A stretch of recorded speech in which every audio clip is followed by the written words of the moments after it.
할렐루야. 이 새벽에 하나님의 말씀을 사모함으로 나오신 우리 모든 성도님들을 축복하고 환영합니다. 오늘 우리에게 주신 하나님의 말씀은 전도서 6장 1절부터 12절까지입니다. 자, 본문의 말씀을 제가 봉독하겠습니다. 내가 해 아래에서 한 가지 불행한 일이 있는 것을 보았나니 이는 사람의 마음을 무겁게 하는 것이라. 어떤 사람은 그의 영혼이 바라는 모든 소원에 부족함이 없어 재물과 부요와 존귀를 하나님께 받았으나 하나님께서 그가 그것을 누리도록 허락하지 아니하셨으므로 다른 사람이 누리나니 이것도 헛되어 악한 병이로다. 사람이 비록 100명의 자녀를 낳고 또 장수하여 사는 날이 많을지라도 그의 영혼은 그러한 행복으로 만족하지 못하고 또 그가 안장되지 못하면 나는 이르기를 낙태된 자가 그보다는 낫다 하나니 낙태된 자는 헛되이 왔다가 어두운 중에 가매 그의 이름이 어둠에 덮이니 햇빛도 보지 못하고 또 그것을 알지도 못하나 네가 그보다 더 평안함이라. 그가 비록 천년의 갑절을 산다 할지라도 행복을 보지 못하면 마침내 다 한 곳으로 돌아가는 것뿐이 아니냐. 사람의 수고는 다 자기의 입을 위함이나 그 식욕은 채울 수 없느니라. 지혜자가 우매자보다 나은 것이 무엇이냐. 살아있는 자들 앞에서 행할 줄을 아는 가난한 자에게는 무슨 유익이 있는가. 눈으로 보는 것이 마음으로 공상하는 것보다 나으나 이것도 헛되어 바람을 잡는 것이로다. 이미 있는 것은 무엇이든지 오래전부터 그의 이름이 이미 불린 바 되었으며 사람이 무엇인지도 이미 안 바 되었나니 자기보다 강한 자와는 능히 다툴 수 없느니라. 헛된 것을 더하게 하는 많은 일들이 있나니 그것들이 사람에게 무슨 유익이 있으랴. 헛된 생명의 모든 날을 그림자같이 보내는 일평생에 사람에게 무엇이 낙인지를 누가 알며 그 후에 해 아래에서 무슨 일이 있을 것을 누가 능히 그에게 고하리요. 아멘. 오늘 말씀은 헛된 수고가 아닌 영원한 영광을 위하여라는 제목으로 나누기를 원합니다. 자, 2021년을 기준으로 대한민국은 GDP 순위, 곧 국내 총생산 국가별 순위에서 당당히 10위를 차지했습니다. 이른바 한강의 기적을 이뤄내면서 단기간에 경제적인 경쟁력을 갖췄다는 것은 실로 놀라운 일이 아닐 수 없습니다. 요즘은 경제를 넘어서 소위 K-콘텐츠, K-컬처라는 브랜드를 내세워서 세계 문화를 주도하는 데까지 이르게 되었습니다. 세계 곳곳에 한국인들의 영향력이 막대해지고 있는 것에 대한 자부심이 깃드는 결과라고 볼 수 있습니다. 하지만 그에 반해 우리나라는 2021년 기준 국가별 행복지수 순위는 62위에 불과합니다. 경제 성장에 비해서 국민이 체감하는 행복지수는 매우 낮은 편이라고 할 수 있습니다. 더욱이 이 대한민국은 지난 몇 년간 OECD 국가 중에 자살률 1위라는 불명의 기록을 계속 써내려오고 있습니다. 이는 국가 경제, 개인의 부와 성공이 반드시 행복을 창출하지 않는다, 비례하지 않는다는 사실을 반증하는 대목이기도 합니다. 사실 세계 어디를 다녀도 대한민국만큼 열심히 사는 나라는 없습니다. 그 열심과 노력이 외적으로는 나름의 효과를 거두었지만 내적으로는 여전히 부정과 부패에서 벗어나지 않는 사회 구조에 대한 그 불만과 분노, 성공과 실패에 대한 잣대가 매우 분명한 환경, 오로지 성공만을 요구하는 시대 가운데 느끼는 상대적인 박탈감과 절망감이 우리 사회에 지배하고 있다는 것이죠. 그렇습니다. 우리가 사는 이 세상은 성공을 절대적인 목표로 두고 달려가는 시대입니다. 아니, 이 시대뿐만 아니라 역사적으로 봤을 때 인류는 성공이라는 이 대만족을 누리기 위해 수많은 수고와 노력을 감내해 왔습니다. 그러나 이 노력한 만큼 그 영광을 누리지 못했습니다. 나의 수고에 대한 영광을 다른 이들이 취하기도 하고 남부럽지 않게 열심히 살아왔음에도 불구하고 그 어떤 만족이나 행복을 누리지 못하고 결국 쓸쓸히 역사의 뒤안길로 퇴장하는 존재들이 이 땅에 얼마나 많이 있는지 모릅니다. 오늘 전도서 기자도 이 사실을 분명히 언급하고 있습니다. 본문 2절의 말씀이죠. 어떤 사람은 그의 영혼이 바라는 모든 소원에 부족함이 없어 재물과 부요와 존귀를 하나님께 받았으나 하나님께서 그가 그것을 누리도록 허락하지 아니하셨으므로 다른 사람이 누리나니 이것도 헛되어 악한 평이로다. 하나님께서 어떤 사람에게 엄청난 부와 재산과 명예를 주셔서 정말 남부러울 것 없는 인생을 살게 하셨지만 반면에 이 모든 것들을 누리지 못하도록 하셨다고 전도서 기자는 말합니다. 그리고 그가 아닌 다른 사람이 대신 누리게 하셨다는 것이죠. 전도서 기자는 이와 같은 상황을 무엇을 보고 표현하고 있습니까? 악한 병이라고 표현하고 있습니다. 히브리 원어로 살펴보면 이 악한 병을 홀리라으라고 발음하는데요. 이것은 고통스러울 정도로 나쁜 일을 나타내는 의미로 해석이 됩니다. 세번역 성경에는 참으로 어처구니가 없고 통탄할 일이다. 쉬운 성경에는 재앙이라는 표현까지 쓰고 있습니다. 수고원자의 입장에서는 얼마나 억울하고 참혹한 고통일까요? 그런데 하나님께서는 그의 수고만큼 행복을 누리게 하지 않으셨습니다. 그렇다면 그 이유는 과연 무엇일까?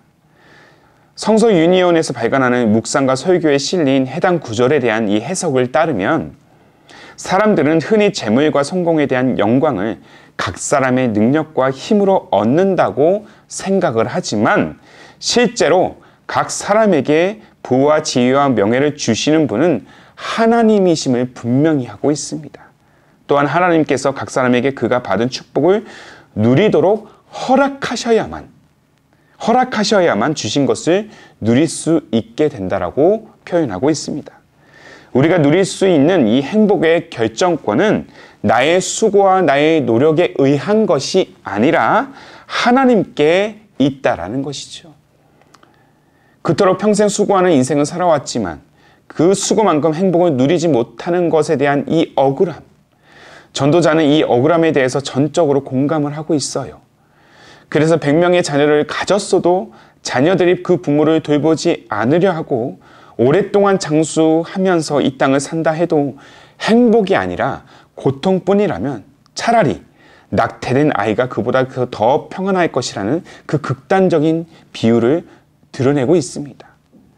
그러나 이 전도자는 행복과 반비례한 인생에 대한 그 본질적인 이유와 맥락을 벗어나지 않습니다. 이 땅에서 아무리 지혜롭게 살아도 우매한 자들과 다를 바 없이 죽어서 같은 곳으로 나아가야 할 처지라고.